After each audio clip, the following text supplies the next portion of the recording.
Hello everybody, my name is Daulton Nelson, and today I'd like to give my thoughts on a game I just beat, that game being Mega Man for the PS4. Mega Man was developed and published by Capcom, and it is an action platformer.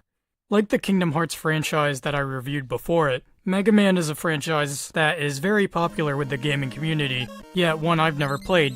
But it's hard not to have heard of Mega Man. The series is hugely influential from both a player's standpoint and a developer's standpoint. During the NES era in the 80s, this series really reached the hearts of many players, and has stuck with players into the modern era, with Mega Man featuring in games such as Super Smash Bros. So with that legacy behind it, I wanted to review the entire classic series, which is just the series with the name Mega Man attached to it, no X's or battle networks. Released in 1987, the story behind Mega Man is quite interesting. Mega Man was exclusively made for home consoles, a first for Capcom at the time, who primarily focused on arcades. Upon release, Mega Man was not a commercial success, but became a sleeper hit later in its time. It was not until Mega Man 2 and 3 that the series really began to take hold within homes and attached to players. And speaking to that non-commercial success, even today it seems like 2 and even the X series overshadows the first Mega Man, as I don't really hear Mega Man Original come up in the gauntlet of best NES titles of all time. Well, it's time to give the game some attention, and that attention will first be brought upon the moving and shooting throughout Mega Man, which is the series' main mechanics. Mega Man involves moving and jumping around linearly designed levels to reach a boss at the end of them. Along the way, enemies will shoot, block, and even try to run into you. To rid them, you must shoot them down using your blaster. Throughout the game, you can acquire different types of weapons. These weapons affect how and what you shoot.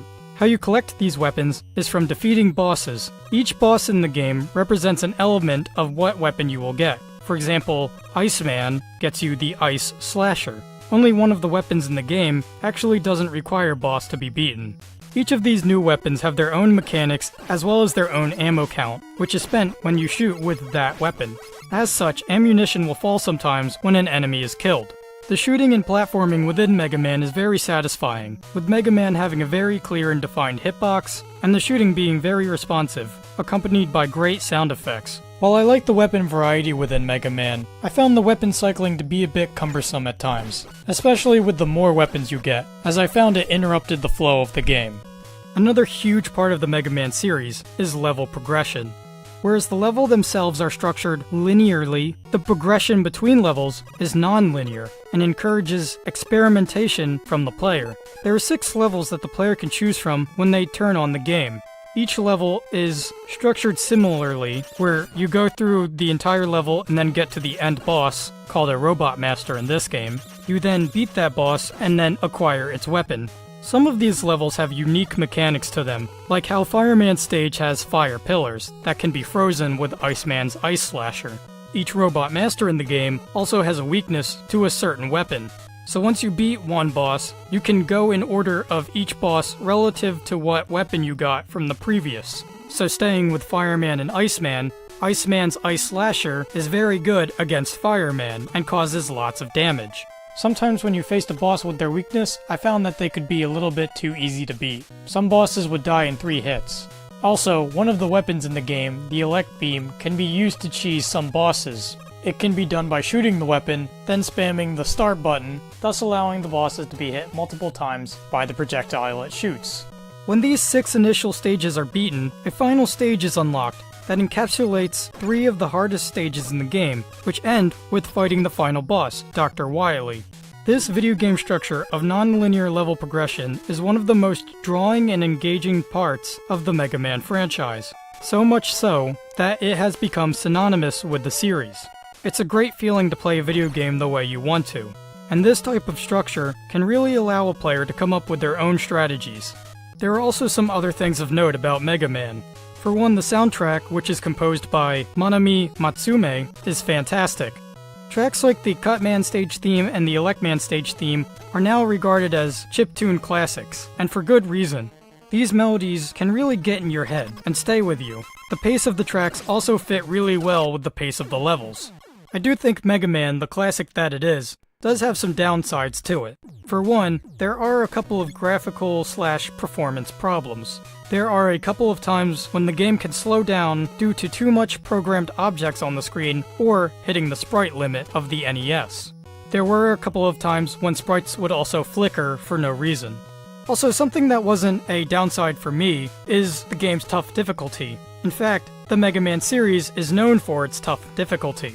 There are some devilishly clever enemy and tile placements going on here, as well as mechanics such as the Iceman stage slippery floors coupled with these disappearing blocks.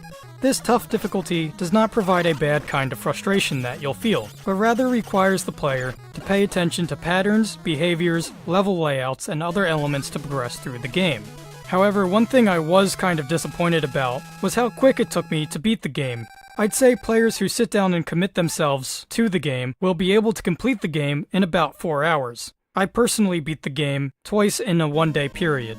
And finally, there was only one enemy in the game that I really had a problem with.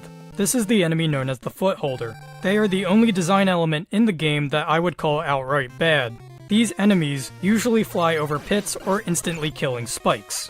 The player must jump on their heads and make it to the other side of the hazard to progress through the levels. However, the Footholders also shoot bullets out of their sides. The Footholders are also narrow platforms. And what makes these enemies really frustrating to deal with is that whenever Mega Man is hit, he is pushed back a bit. So if one of the Footholders shoot you while you are waiting for the next platform to arrive, you will be pushed off of that Footholder that you are on and killed. You will lose a life and go back to a checkpoint or to the start of the stage depending on your life count at the time. This was definitely a frustrating point in the game, as I always found it unfair to try and dodge these bullets on these moving, narrow platforms. I'd also like to add one little odd thing about these enemies. It is probably a bug, but there would be times when I would try to jump on their head, but instead of landing on them, I would instead take damage and fall right through the enemy. It was very odd and happened rarely, but I still feel like this kind of bug should have been found in playtesting. Personally, it happened to me in both of my playthroughs.